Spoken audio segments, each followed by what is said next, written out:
ప్రియులారా, ప్రార్థన చేసుకుందాం. పరిశుద్ధుడా, మీకే స్తుతులు స్తోత్రాలు చెల్లిస్తూ ఉన్నా.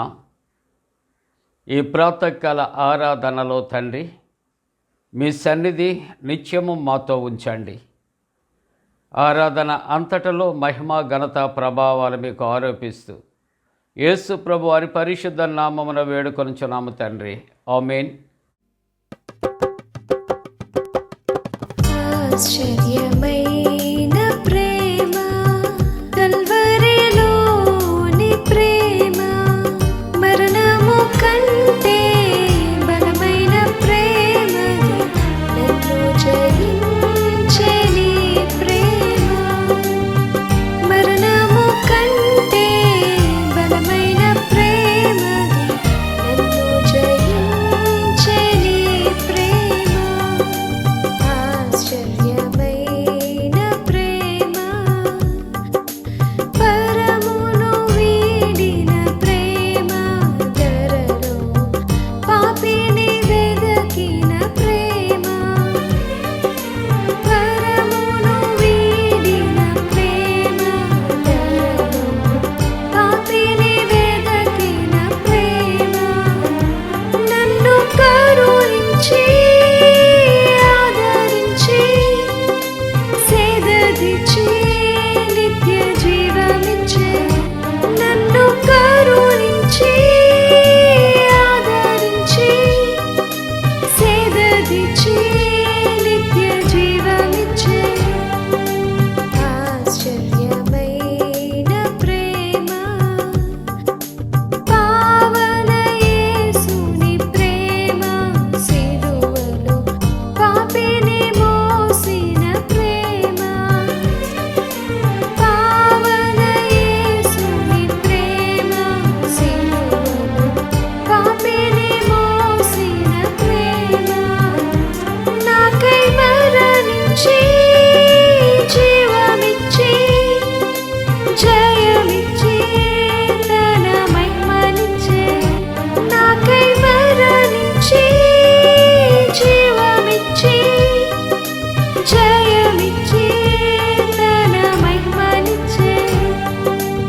ఆశ్చర్యమైన ప్రేమ. ప్రియులారా, ప్రభు పేరట శుభాలు. జన్మదినాలు, వివాహ దినాలు జరుపుకుంటున్న కుటుంబాలకు యేసుక్రీస్తు ప్రభు పరిశుద్ధ నామమున శుభాలు తెలియజేస్తూ ఉన్నా. మంచిదండి, మీరంతా క్షేమంగా ఉన్నారా? ఆరోగ్యంగా ఆనందంగా ఉన్నారా? ఎండలు చాలా తీవ్రంగా ఉన్నాయి. చల్లటి వాతావరణం కొరకు ప్రార్థన చేద్దాం. అతివృష్టి అనావృష్టి కలగకుండా దేవుని యొక్క సన్నిధిలో మనం కలిసి వేడుకుందాం. ఈ ప్రాతకాల ఆరాధన కొరకు ఏర్పాటు చేయబడిన పరిశుద్ధ లేఖనాన్ని కలిసి చదువుకుందాం. అందరము కూడా పరిశుద్ధ గ్రంథాలు తెరచి ఇర్మియా గ్రంథము 2వ అధ్యాయము 31వ వచనాన్ని చదువుకుందాం. ఇర్మియా గ్రంథము 2వ అధ్యాయం 31వ వచనం. ఈ తరము వారులారా, యెహోవా సెలవిచ్చు మాట లక్ష్య పెట్టుడి. ఈ తరము వారులారా, యెహోవా సెలవిచ్చు మాట లక్ష్య పెట్టుడి. ప్రియమైన దేవుని కుటుంబమా,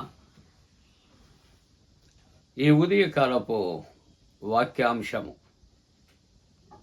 యెహోవా మాట లక్ష్య పెట్టుట. యెహోవా మాట లక్ష్య పెట్టుట. దీనికి ఉపోద్ఘాతంగా ఒక చిన్న మాట నేను పరిచయం చేస్తున్నా.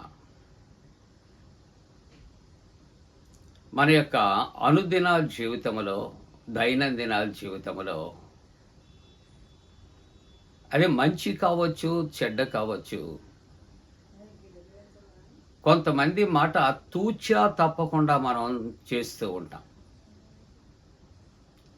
వాళ్ళు నడవమంటే నడుస్తాం, పరుగు పెట్టమంటే పరుగు పెడతాం, కూర్చోమంటే కూర్చుంటాం. ఏమండి,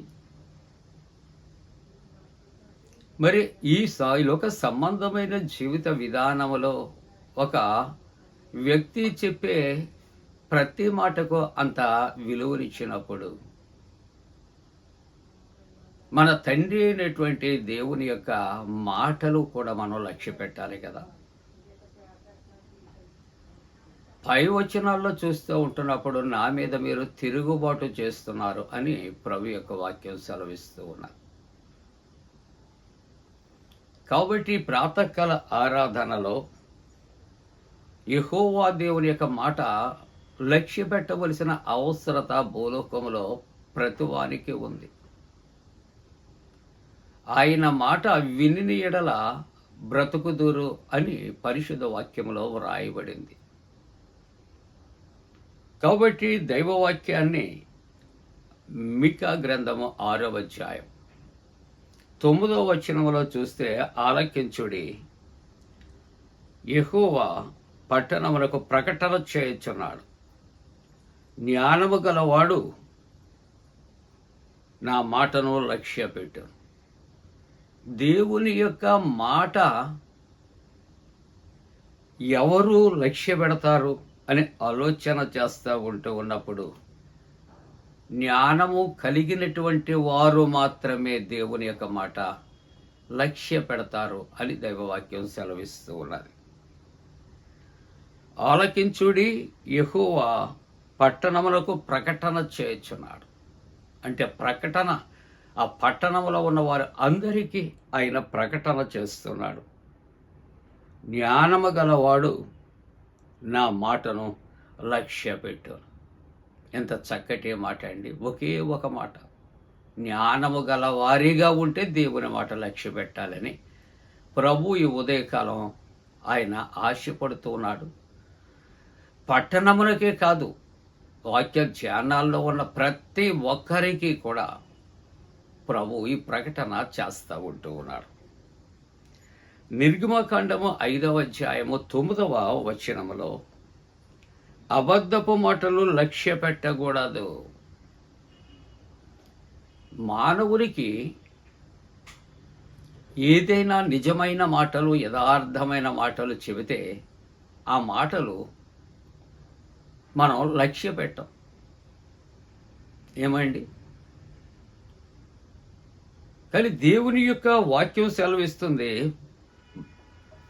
మానవుడట అబద్ధపు మాటలే లక్ష్య పెడతాడు. కాబట్టి వాక్యం ఇక్కడ మనకు ఏం మాట్లాడుతుందంటే అబద్ధపు మాటలు లక్ష్య పెట్టవద్దు.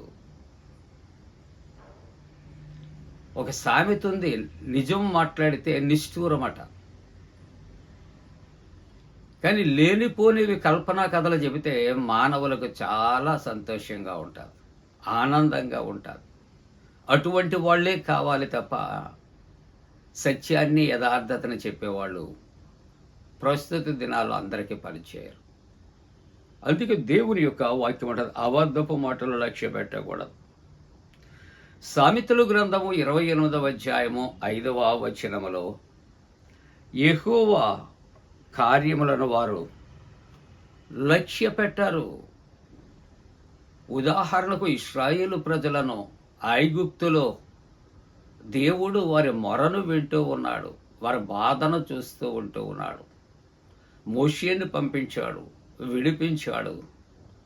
ఆకలి అంటే మన్నాను కురిపించాడు, దాహము అంటే బండ నుండి మొదటి జలాలు ఉబికించాడు. వెనుక శత్రువులు తరుముతున్నారు, వాటి బారి నుండి తప్పించారు. ఎదురుగా ఎర్ర సముద్రం ఉంటే 2 పాయలుగా చేశాడు. ఇన్ని కార్యాలు చేసినప్పటికీ కూడా మోషే మీద, యెహోవా దేవుని మీద వారు తిరుగుబాటు చేశారండి. అదే మాటలు దేవుని యొక్క వాక్యం ఉంటుంది, యెహోవా కార్యములు ఎవరూ లక్ష్య పెట్టారు. 40వ సంకీర్తన 4వ వచనములో చూస్తే, గర్విష్ఠులైనను త్రోవ విడిచి అబద్ధములతోటి తిరుగువారినైనను లక్ష్య పెట్టక యెహోవాను నమ్ముకున్నవాడు ధన్యుడు. చూడండి, మరలా చదువుకుందాం. గర్విష్ఠులనైనను త్రోవ విడిచి అబద్ధములతోటి తిరిగివారినైనను లక్ష్య పెట్టక యెహోవాను నమ్ముకున్నవాడు ధన్యుడు. మనం ఏం చేస్తామంటే వాళ్ళనే లక్ష్య పెడతా ఉంటాం, వాళ్ళ మాటలే లక్ష్య పెడుతూ ఉంటాం, వాళ్ళు వెనకే మనం తిరుగుతుంటాం, వారి మాటలు కలుపుతూ ఉంటాం. అటువంటి వారికి సపోర్టర్స్గా మనం ఉంటూ ఉంటాం.